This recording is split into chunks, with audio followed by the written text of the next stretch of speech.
Fibromialgia.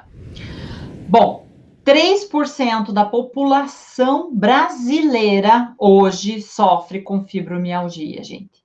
E é um número bem grande, né? Quando você percebe 3% de toda a população do Brasil. Responsável entre 10 a 15% das consultas reumatológicas, tá? Nessa época de frio, as dores aumentam, né? Fibromialgia, artrose, e até porque até a coluna, né? Porque você se contrai por conta do frio. E isso daí pega toda a parte de musculatura. Por isso que é tão importante a gente relaxar, respirar, alongar. Nós estamos muito em casa, então tem que fazer alongamento, se espreguiçar, isso tudo é muito importante, tá? De cada 10 pacientes com fibromialgia, pelo menos 7 são mulheres, tá? E geralmente entre 30 e 60 anos, tá? O que também são métricas, são dados. E por que eu trago esses dados para vocês sempre? Qual a importância disso, gente? Quando você percebe esses números, você começa a perceber quanto de paciente você tem para atingir. Então, você tem aí um dado estatístico importante. Qual é o dado estatístico importante aqui? Aqui, no caso, nós temos que pensar duas situações. Primeiro, quantas pessoas eu tenho para ajudar? Eu tenho muitas pessoas para ajudar. E se eu não estou atendendo ninguém com fibromialgia, eu estou com o meu público, ou não faz parte do meu público, ou eu não estou atingindo essas pessoas. Então, eu tenho que fazer algo para atingir essas pessoas também, tá? É uma síndrome, é uma doença silenciosa, dolorosa, de forma idiopática, ninguém sabe, de repente começa, crônica, não é articular, é o carinho, às vezes dói, né? Com pontos dolorosos e de forma generalizada. Ela sempre vai em outras áreas, nunca fica fixo num lugar só. Aqui, diagnóstico, então, é clínico, não detectável em laboratórios, apresenta características físicas e psicológicas, então ela tem dores pelo corpo, e é óbvio que uma pessoa que está com dor, você muitas vezes não tem disposição, você não tem ânimo, você não tem alegria, né? Então, isso é complicado, porque às vezes pode ser interpretado também como um transtorno psicológico, certo? As dores podem levar um paciente a um quadro depressivo, não tem nem... Vocês entendem isso perfeitamente, porque já trabalho com pacientes, né, nessa área. Afeta mais mulheres jovens, de meia idade, 80% dos casos, tá? Então, lembrem, afeto psicológico, quadro depressivo, mas não quer dizer que o depressivo é que causou, tá? É que muitas vezes uma pessoa que tá com dor, ela realmente...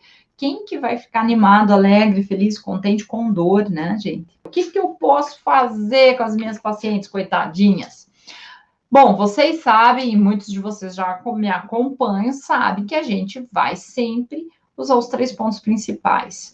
Quem quer saber quais são esses 3 pontos principais, como localizar, entra lá no YouTube, tem um vídeo meu falando sobre isso. Analgesia. Paciente falou que está com dor, gente, eu não posso deixar de colocar analgesia, tá bom? O médico vai prescrever o que para essa paciente? Assim que a gente tem que pensar, o que ele vai prescrever? Anti-inflamatórios e relaxamento muscular, relaxante muscular, certo? Então, e o que nós podemos trazer para o nosso tratamento? Anti-inflamatório e relaxante muscular. Olha que legal. E eu tenho aí anti-inflamatórios para fazer isso, e o ponto do relaxamento muscular, né? Eu tenho que pensar sim na alimentação, tenho que trabalhar sim a questão de pensar nos alimentos que são mais inflamatórios, tá? Então, eu tenho que cuidar muito. Glúten, açúcar, são itens que mantêm o meu corpo inflamado. E se eu tenho dor, gente, são pontos aí que eu tenho que estar trabalhando, tá? Eu tenho alguns alimentos que são mais analgésicos, né? Ou que estimulam isso. Então, eu tenho que sempre estar reforçando a minha alimentação. Alface é um bom vegetal. Eu tenho chocolate meio amargo também. São substâncias que liberam, por exemplo, aquela sensação até do prazer mesmo de comer, me ajuda muito, tá bom?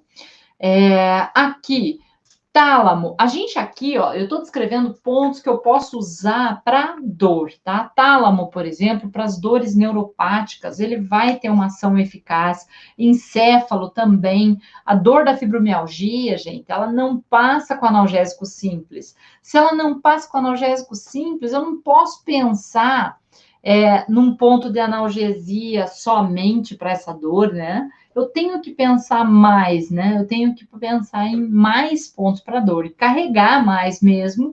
Por quê? Porque eu preciso dar qualidade de vida para esses pacientes, né? Mas vocês lembram ali que eu falei de alguns itens que são novidades, lembram? Olha lá, pontos de auriculoterapia ainda. Eu tenho que pensar, se o meu paciente não está tendo qualidade para sono, eu tenho que pensar em sono. Se o meu paciente está com a síndrome do intestino irritável, eu tenho que pôr o ponto do intestino. Aqui, psiquismo por causa do emocional, principalmente se ele já tiver num quadro de depressão. E o diafragma para melhorar a opressão torácica, aperto, né? Com certeza, só o tramal, por exemplo, não resolve. Às vezes, nem a pregabalina ou a gabapentina vão aliviar essa dor, tá?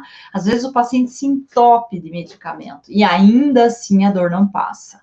Então, a auriculoterapia, a meditação, estilo de vida, exercício, tudo isso pode ajudar. Só que tem que sempre lembrar, adianta eu sair, por exemplo, num tempo frio, que nem hoje. Hoje tá frio aqui em Curitiba e vai piorar essa semana, né? E úmido, porque tá agora, graças a Deus, tá chovendo.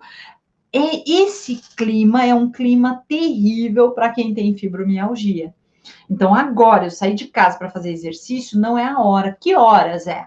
Manhã cedo, ou lá pelas 10, 11 horas, que já está mais quentinho. Aí sim é um bom momento. Então, essa ideia, às vezes, gente, entra lá na maldição do conhecimento, né? A gente sabe, o paciente às vezes não sabe. Só que a gente nem pensa que isso é tão importante para o paciente, tá?